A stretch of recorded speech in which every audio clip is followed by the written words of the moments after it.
it's Miss Leanne again. How are ya? I miss y'all. So this is a fun little acro move that can prepare you for a Tinsica, which is like, I really want my kids to do a Tinsica. So do this at home. Number one, you need to stretch your wrist out before you do this. So you need to stretch the backs of your wrist, the tops of your wrist, you roll them around.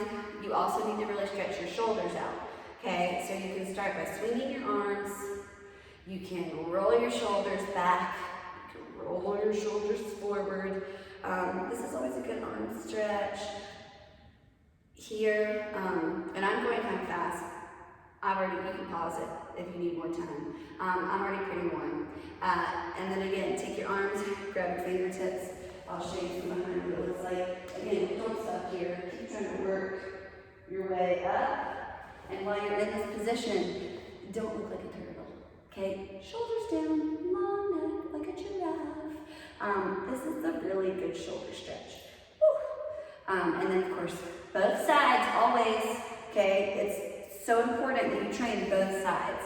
You cannot build up one side of your body to be so strong and then the other one weak and not know what it's doing. That's how people get injured, like season-ending injuries.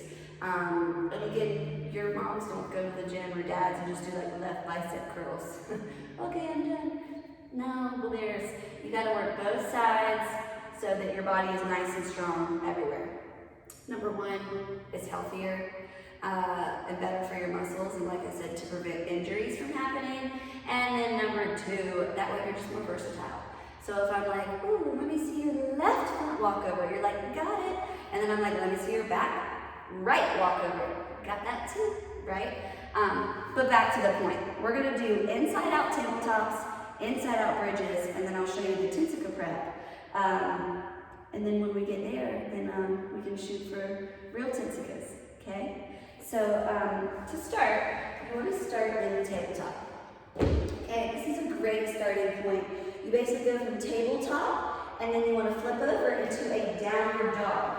While you're in a downward dog, you can take a nice little shoulder stretch here, because when you get to your bridges, it gets really intense on your shoulders. And then you go back to the tabletop. And so with my kids, y'all know I'll make you do this the full length of the mat, but I'm just going to do 3, and then you have to do both sides. So you got to come back where you started, downward dog, into tabletop. Hips up, not hips down, hips up high. Go back to downward dog, back to tabletop. Okay, good. Now, to transition from your tabletop, inside out tabletops, to inside out bridges, I do something that I call around the world. It might be called something different.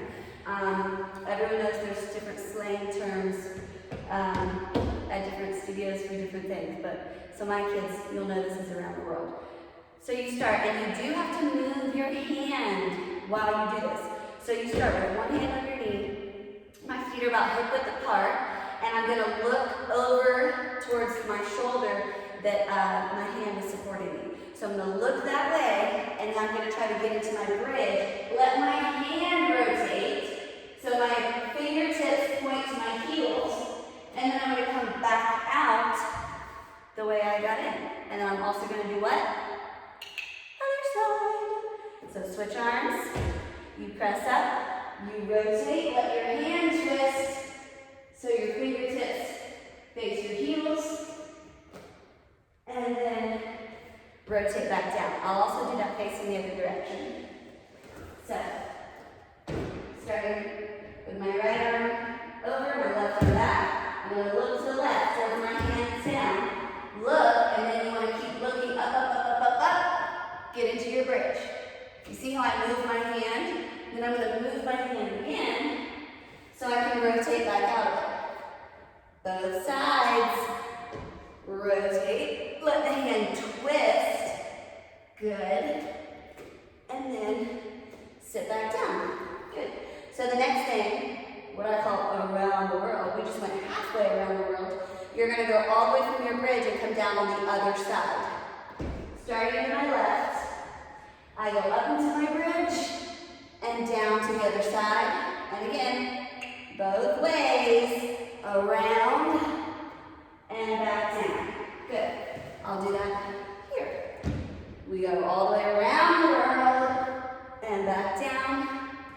around the world, and back down. And then if you didn't see it good enough before, here we go for a third time. Around the world, and back down, and around the world, and back down. Good. So if you can successfully do those, you are ready for inside out bridges. So if you're starting with inside out tabletops, that's great, right? This video is for everybody. Whether you're in Acro Jazz or Acro 4 and trying to move on higher.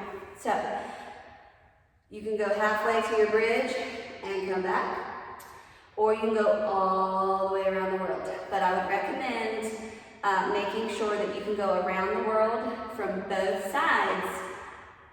All right? So now next, you're gonna do your inside out bridges.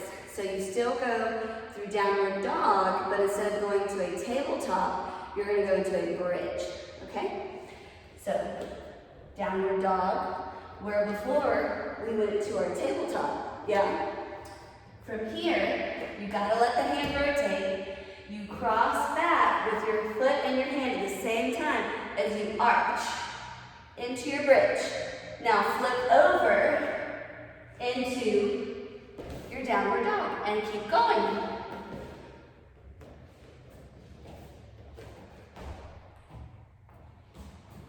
And then back the other way.